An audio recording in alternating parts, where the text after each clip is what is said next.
In an exclusive interview with WION, US's former National Security Advisor, John Bolton, spoke about various issues ranging from the upcoming elections in the United States of America to US's foreign policy. Listen in to what he had to say on all these issues.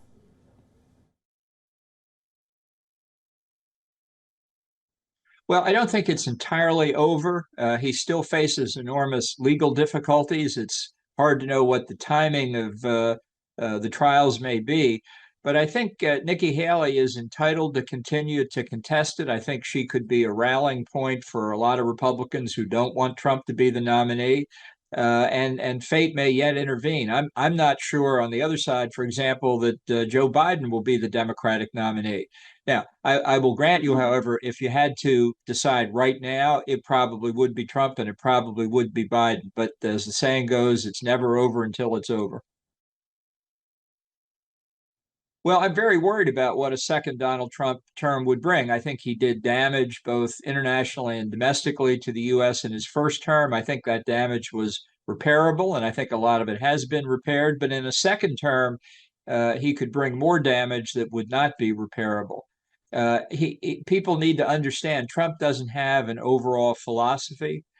He doesn't think in policy-making terms the way that's conventionally understood. He sees everything in transactional, ad hoc terms, and he thinks through the prism of whether his decisions benefit Donald Trump politically, not what effect they have on America as a whole. It's one of the reasons why I'm so concerned about what a second Trump term would look like. Well, I think he has a wide range of people who would love to be vice president. Everybody knows that he can only serve one more term if he wins. Whoever might be his vice president would start the 2028 presidential campaign with a real advantage. I think Trump would be searching in a VP nominee for somebody who would do exactly what he told him to do, or her. And I think that would be dangerous. I think that's part of the problem with staffing a second Trump term more broadly. On the other hand, I think there are plenty of people who would be good vice presidents who simply wouldn't consider working for Trump. I don't think he'll make a decision until the last moment. The Republican convention's not until August. I think he likes to tease who his running mate may be, but my guess would be that decision will come late in the process. Yes, I think it's very likely he would withdraw from NATO. I think he doesn't understand the nature of long-term alliances. As I say, he's very transactional. It's also true, and this is widely believed correctly in America, that our European allies, many of them, have not pulled their weight in the alliance. In 2014, the whole alliance agreed that spending 2% of GDP on defense was the target. The U.S. spends well over 3%, and yet here we are 10 years after that commitment was made, when everybody was supposed to be over 2%, and two-thirds of the countries in NATO are still not over 2%. So Trump picks on that, but his fundamental problem is that he wants out of NATO. He's not trying to improve it. He doesn't like the concept of the alliance. And I think this is one of the very serious problems I see in a second Trump term. I think unstitching NATO would be a terrible loss for the United States, really, and for security internationally around the world.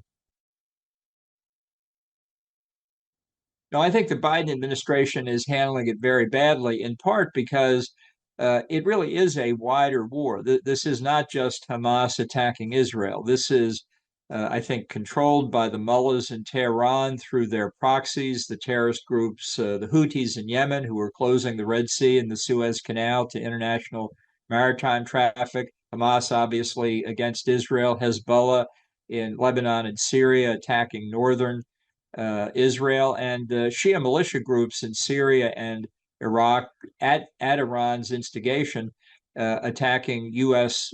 Military and civilian personnel in those countries. Since October the 7th, these militia have attacked Americans over 150 times. So this is part of the Iranian ring of fire strategy, as they call it, around Israel and really around the Gulf Arab states too. Not recognizing that strategic picture makes it impossible to have a coherent response to it. And I think that's largely where we see the failure of the Biden administration today.